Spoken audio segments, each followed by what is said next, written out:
It's time to get your morning started with the news you need to know. News update. This is what's trending with DJ and PK. Hashtag NFL.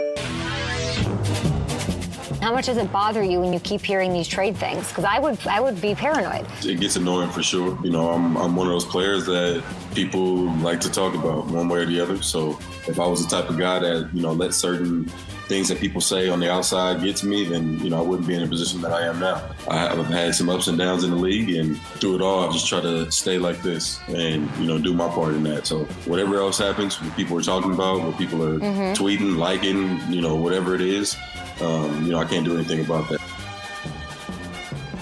Davante Adams. The Q&A on Up and Adams about trade rumors. The Raiders reportedly considering dealing star wide receiver Davante Adams for a second-round draft pick and other compensation. Adams has reportedly told the franchise he prefers to be traded. Well, I don't think the Raiders are going to be contenders, and you have a guy who's getting a little older here who's a very good player. And what he just said made a lot of sense to me, so I would get that for the sake of the ball club and trying to get where you want to go. It's like with, you know, we talked about with the Jazz, some of these vet guys, by the time the young guys are ready to go, he's going to be older, so you want somebody now, right? You want to win now, so get something for him. They're asking for a second-round pick plus other compensation. I think you can get Jaden Daniels for him. No, you don't. Well, not that one. There's another one out there. Okay. Got you nervous, didn't I? Adams came to play with Derek Carr, and since Derek Carr left, 5 different quarterbacks. Just rotating guys through there. What is the point? Get something for him. Bills pass rusher Von Miller's been suspended 4 games without pay for violating the NFL's personal conduct policy. The suspension stems from allegations that Miller assaulted his pregnant girlfriend last November during the Bills' bye week when he was in suburban Dallas. Oh, my gosh. Jets quarterback Aaron Rodgers told Pat McAfee the perceptions he and Jets coach Robert Saleh don't get along are false. Rob and I have a great relationship. We have since day one when I got here. There's always going to be messaging and narratives out there, and you have 2 choices. You can ride the wave, really a roller coaster, or you can say, bleep it. I don't care. And I'm the latter. What's the difference? Neither are going to be there next year. See, there you go. DJ and PK. Hashtag college football. All I'll say is Cam Rising wants to play worse than anybody, and when he's able to, he will. And it's not like he's been just able to play and not going. That's not the case. I'm not sure what you mean when they say he's taking heat. I'm never on social media. I don't know anything that's going on out there, so I don't know where that's coming from. But I can tell you for certain that he wants to play, and as soon as he gets the go-ahead, he will play, and we hope it's this next game.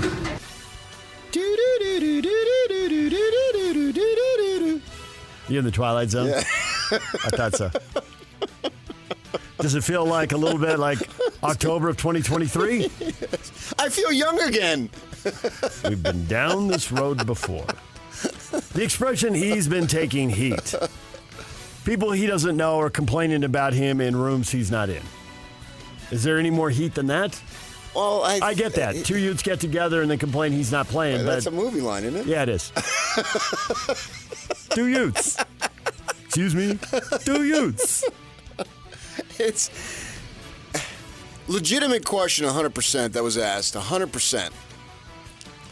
We all get caught up in thinking that social media is real life. It's not.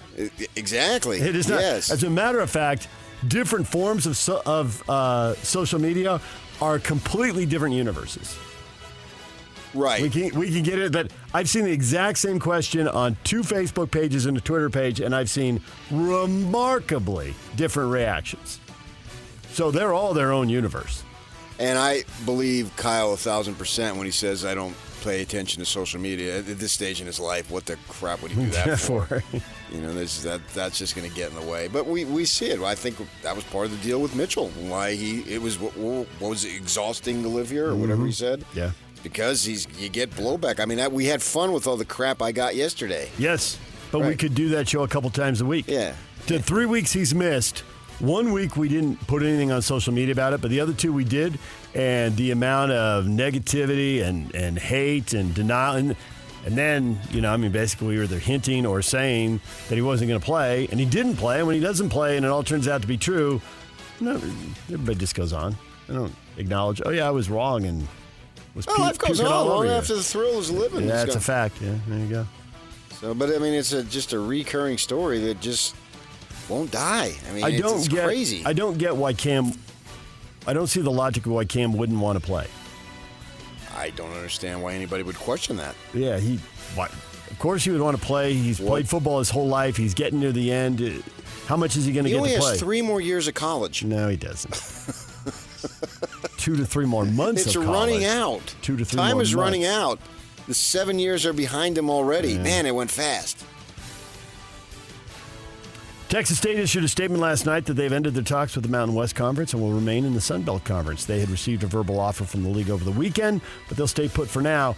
The Pac-12 has been interested in them. Are they staying put while they work out a deal with the Pac-12, or are they just going to stay in the league they're in?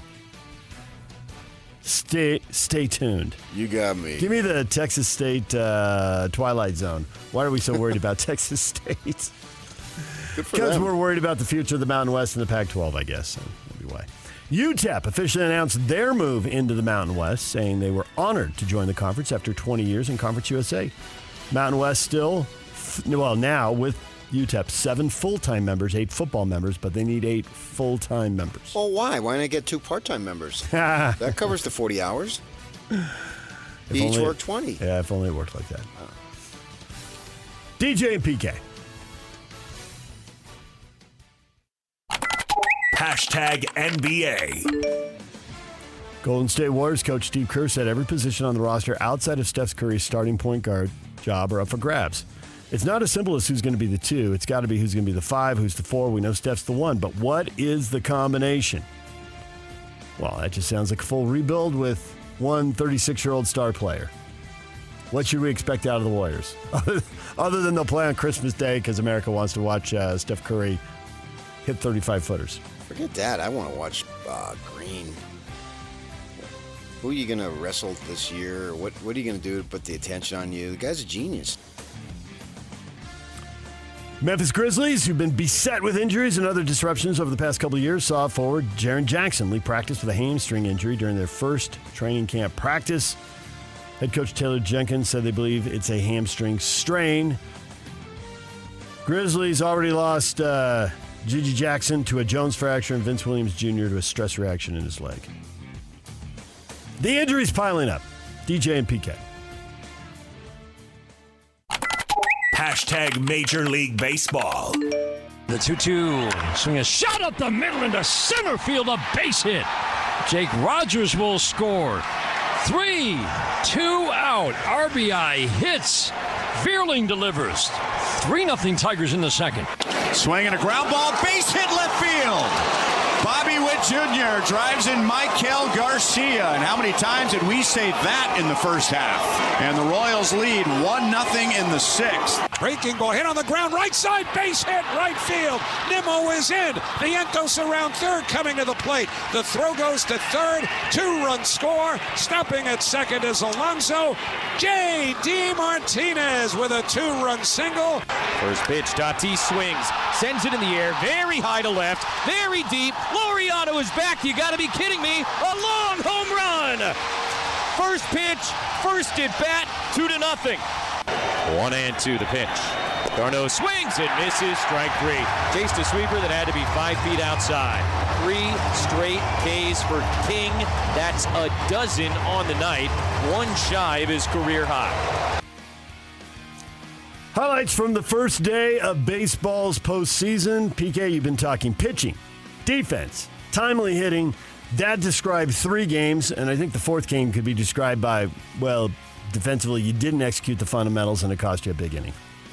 Yeah, 1-0, obviously. And the Padres' King looked awesome there with that sweeper, getting guys to swing and miss.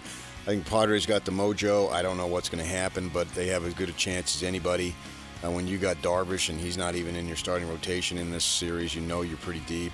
I mean, the Braves not loaded, but they got a couple of guys on first couple innings, but it was always with 2 outs, and they couldn't get the big hit. That's what it takes. No timely hitting there. Royals 1-0, so there's the epitome of pitching, defense, timely hitting. The Tigers put 3 on the board. You heard that there. And then they made that stand up in their 3-1 win over the Astros. Yeah. And as far as the Mets and Brewers, the Brewers, the first out in left field was a great catch, right? And then, well, you give that back with an error in the sun field or whatever. But I thought the big play at first base in spring training, you work on covering first, a late break off the mound. You don't get the third out. You give them another chance, and, of course, they stack up the hits, they stack up the runs, and they turn 4-4 into 8-4. Whereas if you get out at first base, you're out of the inning, and then we see what happens. And I always disagree with the broadcasters say you should always run through first. No, I disagree on that. I think that it's better to slide. It just looks cooler. And if you're safe, it fires up your team. It does fire up the team. I do think that depending on the throw, it can help you avoid the tag.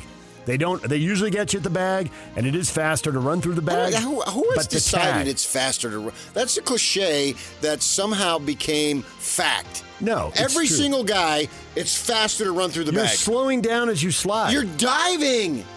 You're in the air. Superman. You're not slowing down. I thought on that play he could have been tagged, so I thought that was a good decision to slide on that play. Today, Game 2, Tigers-Astros, 12:30 on ABC. The Royals at 2:30 and on ESPN with the Orioles. Mets and Brewers at 5:30 on ESPN. The Padres and Braves at 6:30 on ESPN2. And go Tigers. They're all elimination games. These are all 2 out of 3 series. That Skewball guy, Kingman, Arizona. The Tiger pitcher. Kingman is a dink town on the way to Vegas if you're driving up from Phoenix. Stopped there many times to gas up. It's about 100 miles outside of Vegas. Really small town. And he's from there, of all places. So he's your guy. I think his father is a principal in Kingman, Arizona. Kingman, Arizona. That is off the beaten path for sure. It's not like, it's a small town in Pennsylvania. Well, there's 5,000 small towns in Pennsylvania. Right. The Kingman, there is nothing between Vegas desert and freaking Phoenix. It's desert. more of a high desert, but yeah. Kingman, desert. Yeah. High desert, but desert. There's nothing. Yeah. Clark County coroner in Nevada announced Pete Rose died of natural causes, hypertension, atherosclerosis, hardening of the arteries, contributing factors in his death. He was in a wheelchair at that collectibles show on Sunday. And then passed away. DJ and PK. #RSL. RSL and Minnesota United, America First Field tonight. First kick set for 7:30. Coverage begins at 6:30 with the pre-match show here on The Zone. RSL's tied for second in the West. They've gotten 2 points out of the last 2 games. They've had the lead. They've actually had 2-goal leads in both games. Should have had 6. Can they beat Minnesota tonight? Minnesota is battling to get out of the playing game. They're in the 8-9 game right now. Probably safe in the playoffs. It's a long way back to 10. But this is a game RSL ought to win. But we've said that before. So we'll see how this all plays out tonight. Why are soccer teams united?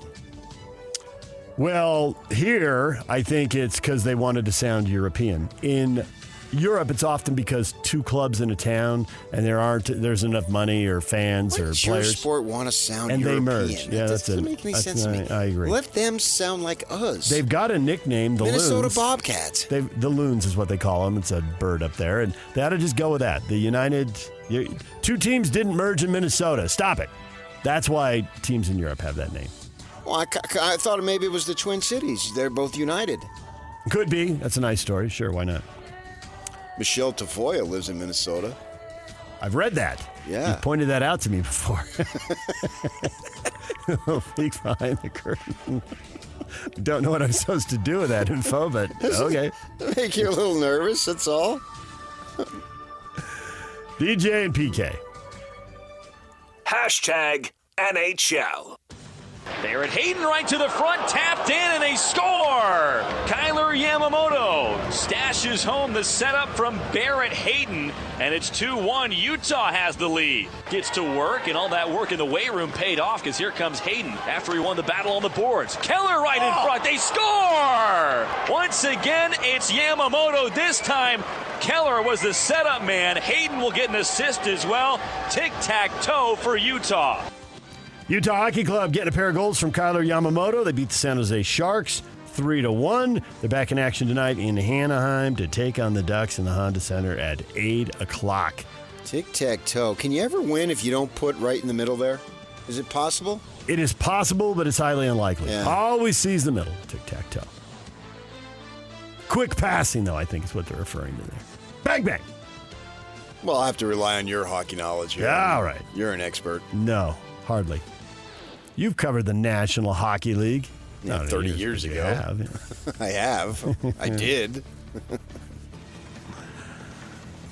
What is trending? Brought to you by Shamrock Plumbing. There's no job too big or too small. Get the personal touch with Shamrock Plumbing. All right, coming up, A-Rod, BYU's offensive coordinator, is going to join us in the next segment. Frank Dolce, former Ute quarterback, at 8 o'clock, and Riley Jensen, former Aggie quarterback, college football expert and mental performance coach, at 9:30. Plus, it's a Win Tickets Wednesday. Coming up in the 8 o'clock hour, we'll give away tickets to see Breaking Benjamin at the Utah First Credit Union Amphitheater on October 5th. That is all ahead, along with the question of the day, DJ and PK. That's next. A-Rod coming up at 7:30 right here on The Zone.